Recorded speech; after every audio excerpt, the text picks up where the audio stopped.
柏拉图的理想国。我昨天和阿里斯通的儿子格洛伦一起下到佩鲁斯，向女神祈祷。此外，我也想观看这个节日，看看他们将如何进行，因为这是第一次举办。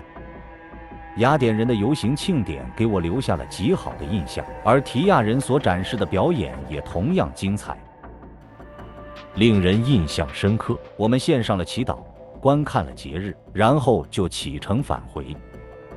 回镇的旅程，当我们正在回家的路上时，被凯乌斯之子波利马库斯发现了。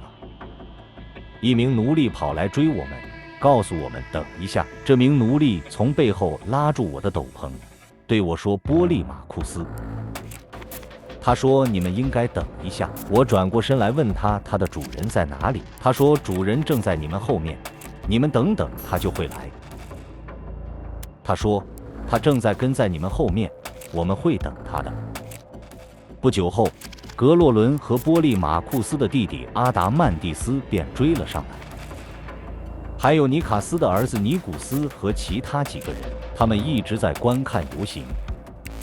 显然，波利马拉说：“看起来你们都准备回城了。苏格拉底，你们不打算留下来吗？”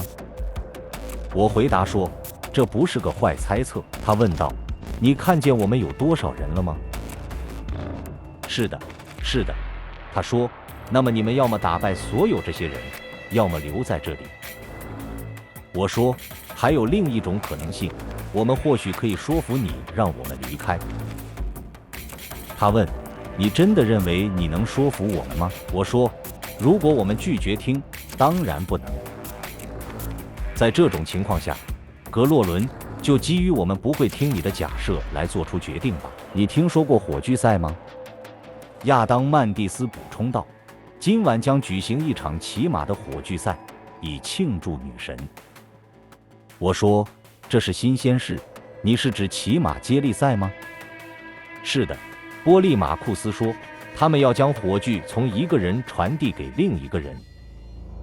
他们还将举行一个整夜的仪式，应该很值得一看。我们可以在晚餐后出去观看，那里会有很多年轻人，我们可以和他们一起度过一段时间，和他们交谈。请你们留下来吧，说一声是吧？看起来我们可能需要这样做。”格洛伦说：“如果这是你的决定，我们就得这样做。”我说：“我们就这么做了。”于是我们回到波利马库斯的房子，找到了波利马库斯的兄弟利苏斯和伊达米斯，还有来自卡拉顿的塔斯吉迪的詹曼特，帕尼亚的阿莫斯，还有亚里斯顿的儿子科彭。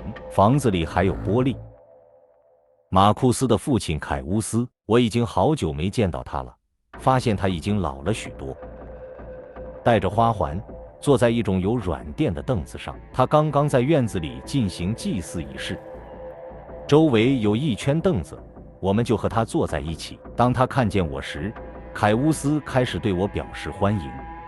“欢迎，苏格拉底，你很少下来探望我们在普斯。”他说：“你应该来的。如果我还有足够的力气毫无困难地上城，那就不需要你来了。我们会去找你的，但是现在情况是这样，你应该更经常来，我可以向你保证。就我自己而言，身体上的愉悦越消失，一个人对精神上的欲望和品味就越增加。与年轻人们一起度过一些时间，请多来这里，并且把我们当作你的朋友，甚至当作你的家人，非常乐意。”我回答说：“我喜欢和年纪很大的人谈话，仿佛他们在我们前面走了很长一段路。我感觉我们应该向他们学习路途的样貌，因为我们也可能会走上同样的路，是否陡峭而崎岖，或者是温和而轻松。特别是我非常想知道，